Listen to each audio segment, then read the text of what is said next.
Hi, this is Joe and welcome back to my shop. This is the second part of video of making the pedestal stands out of square tubing and steel plate. We're going to pick up from where we left off after the first video. This is the prep and edge solution. I pick it up at the local big box hardware stores. In this particular case, it's Home Depot. Pick up a spray bottle. You can either mix this or use this solution straight if you're going to be dissolving rust and neutralizing rust. Or for painting, you can mix it in 1 part prep and etch to 3 parts water. And you can spray that on the outside, let it set 15-20 minutes, and then you can wash it with water, and then you're wipe it down, dry it, you're ready to paint. In the case of the hot rolled steel with the mill scale, I'm going to spray it on straight, and then I'm going to let it set for 15 minutes or so, and then I'm going to use some 80 grit sandpaper and remove the mill scale. I'm going to start spraying. I'll come back, I'll do all this off camera, and then when I get into doing some of the mill scale, I'll do a little on the 1/4 inch plates and show you how I remove the mill scale.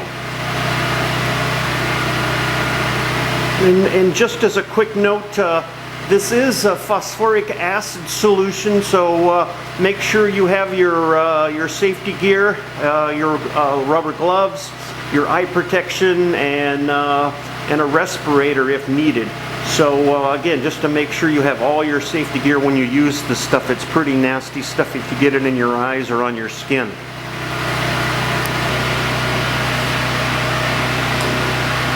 The prep and etch has been soaking for a few minutes. I've also sprayed it on the square tube, let it sit for a few minutes, and then I've sanded it with 80 grit, and it's the mill scale starting to come off, looking pretty good. So I'll show you here. The 1/4 inch plate here had a fair amount of mill scale, so let me show you after I sand on it here. Show you that the actual mill scale is starting to dissolve on the steel plate.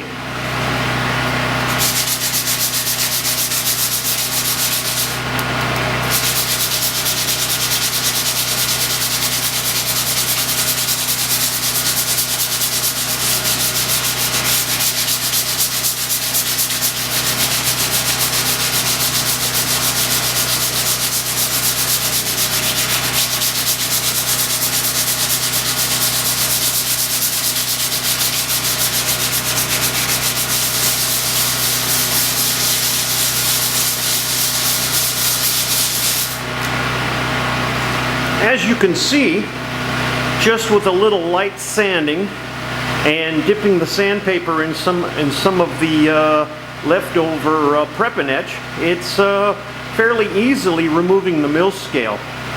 So I'm going to do all the 1/4 inch plate and let it set overnight. We'll come back and wash it down, and then sand it some more with some 80 grit to remove any residue that was left on. Then we'll take a look at what it looks like.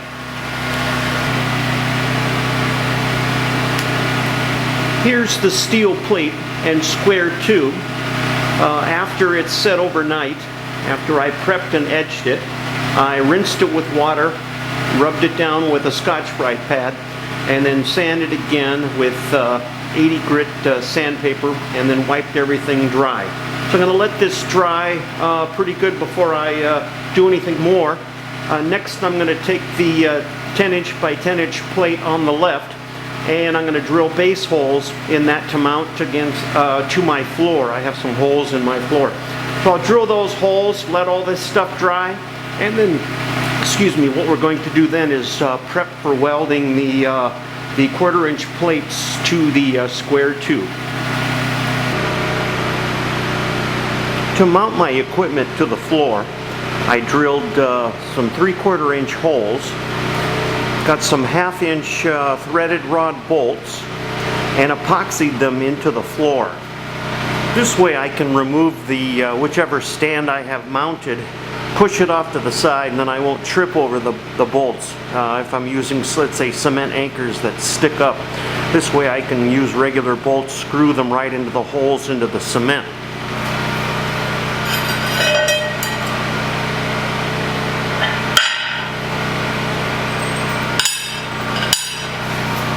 So what I did was lined up the 1/4-inch plate on these holes, drilled them out, used my mini milling machine to slightly enlarge the holes so I can have a little bit of fitting room play. And now I can just screw the bolts right into the plate. So now that I know that this fits, I can now take and weld this 1/4-inch plate to one of the square tubes. We'll show that here in a minute. Here I have the bases welded onto the square tube. Now I'm marking up the top 1/4-inch plates, and I'll show you that here in a minute.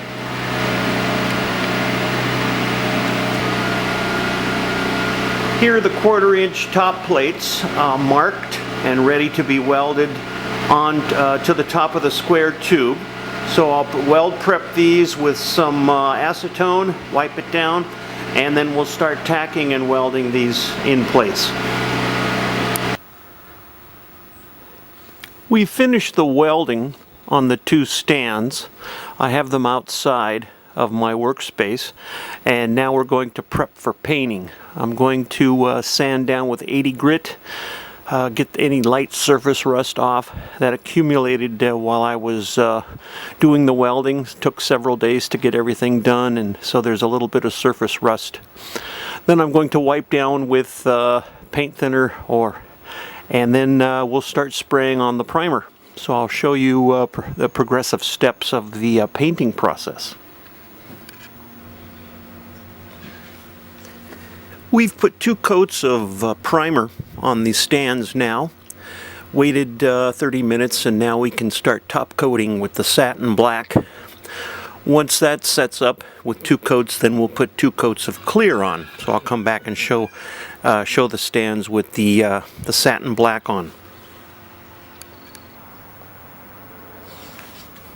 We now have the satin black finish on the stands. I'm going to let this set up just under an hour, and then we can come back and I have some matte clear coat. So I'll put a couple coats of matte clear coat on and let it set up.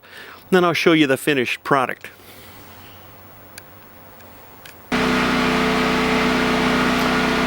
Here's the finished shorter square tube pedestal stand.